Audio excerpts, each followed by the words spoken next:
So hi guys, welcome back to another video. ఈ వీడియోలో ఏంటంటే మనం ఒక థింగ్ని రిస్టోర్ చేయబోతున్నాం. అంటే ఏం కాదు, నేను రీసెంట్గా ఇనఫ్ సామాన్లు కొట్టుకు వెళ్ళినప్పుడు నాకు అక్కడ ఒక రేడియో కనిపించింది. సో ఇదిగోండి, ఇదే ఆ రేడియో అనమాట. చూడగానే చాలా నచ్చేసింది. సో అందుకే ఇమీడియట్గా అక్కడి నుంచి కొనేసి తీసుకొచ్చేసాను. సో ఈ రేడియో కండిషన్ చూసుకోవచ్చు, చాలా అంటే చాలా దారుణంగా ఉంది.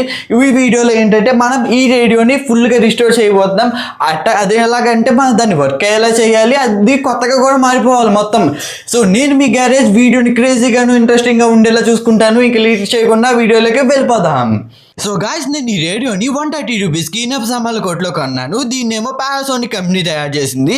మరి ఆ కంపెనీ వాళ్ళు ఈ రేడియోని ఇంత జాగ్రత్తగా ఎందుకు తయారు చేశారో తెలియదు, కానీ దీని బాడీ డ్యామేజ్ అవ్వకుండా ఉండాలని చెప్పి దీని మీద లెదర్తో తయారు చేసిన కవర్ వేసి ఇచ్చారు. బట్ కానీ వాడగా లెదర్ బాగా డ్యామేజ్ అయిపోయినట్టుంది. సో మనకి ప్రజెంట్ దీంతో పని లేదు. ఇంక ఈ రేడియో విషయానికి వస్తే, మనం దీన్ని దూరం నుంచి చూసినప్పుడు ఇది ఇంకా కొత్తగానే కనిపించిన, దగ్గర తీసుకుని చూస్తుంటే మాత్రం దీంట్లో చాలా డ్యామేజెస్ కనిపిస్తున్నాయి. ఈ రేడియోని ప్రొడక్ట్ చేయడానికి ఎదురిచ్చిన గ్రిల్ లో మాత్రం చాలా మచ్చలు ఉన్నాయి, ప్లస్ ఇది బాగా డ్యామేజ్ అయింది. సో ఇప్పుడు మన ప్లాన్ ఏంటంటే ఈ రేడియోని పార్ట్లుగా ఓపెన్ చేసి వాటి లోపల ఉన్న మట్టిని అంతా బయటికి తీసేసి మళ్ళీ రీఅసెంబుల్ చేయడమే. ఇక మన ప్లాన్ ప్రకారమే రేడియోని ఓపెన్ చేయడం స్టార్ట్ చేసా. ఈ రేడియోని ఓపెన్ చేయాలంటే మనకి వెనకాల 2 స్క్రూస్ కనిపిస్తాయి, కానీ లోపల ఇంటర్నల్ గా ఇంకొక స్క్రూ ఉంటుంది. అది ఎక్కడంటే బ్యాటరీ కంపార్ట్మెంట్ లో.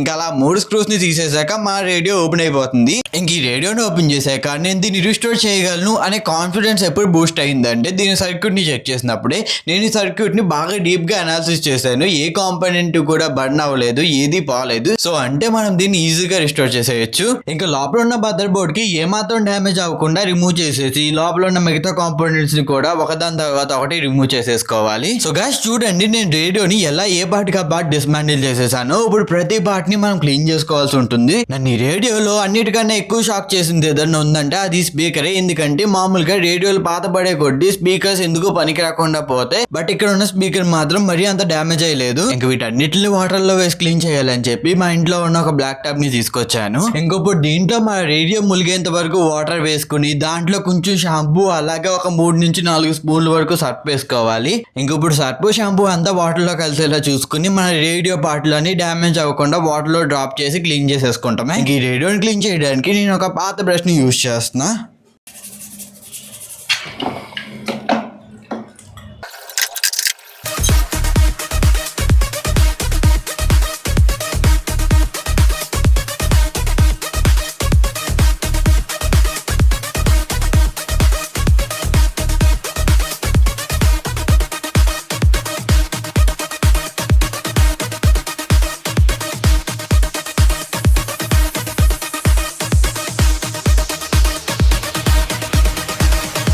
ఇంకా రేడియోకున్న బాడీ పార్ట్స్ అంతా బాగానే క్లీన్ చేశాను, కానీ మదర్ బోర్డ్ ని క్లీన్ చేసేసరికి 2 అవర్స్ టైం పట్టేసింది. ఎందుకంటే మదర్ బోర్డ్ లో ఎక్కువ కాంపోనెంట్స్ ఉండడం కారణంగా వాటి మధ్యలోంచి అంతా క్లీన్ చేసుకుంటా వెళ్ళాలి. సో అందుకే కొంచెం ఎక్కువ టైం పట్టినా కానీ కాంపోనెంట్స్ మధ్యలోంచి అంతా క్లీన్ చేసుకుంటా వచ్చా. సో ఇలాగే గైస్ మనం మొత్తం రేడియో లోపల ఉన్న పార్ట్లన్నింటిని క్లీన్ చేసేసాం, కానీ ఇక్కడే మనకు ఒక ప్రాబ్లం వచ్చి పడింది. అదేంటంటే మనం స్టార్టింగ్ లో మాట్లాడుకున్నట్టు రేడియోకి ఎదురున్న గ్రిల్ ని నేను ఇంకా ప్రాపర్ గా క్లీన్ చేయలేకపోయాను.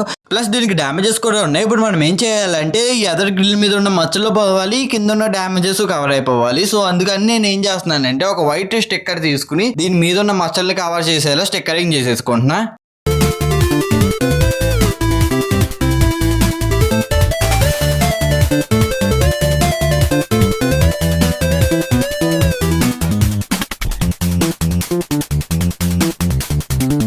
ఇంకా అలా స్టిక్కరింగ్ చేసుకున్నాక ఎదర్ గ్రిల్ కొన్న లుక్సే మారిపోయాయి.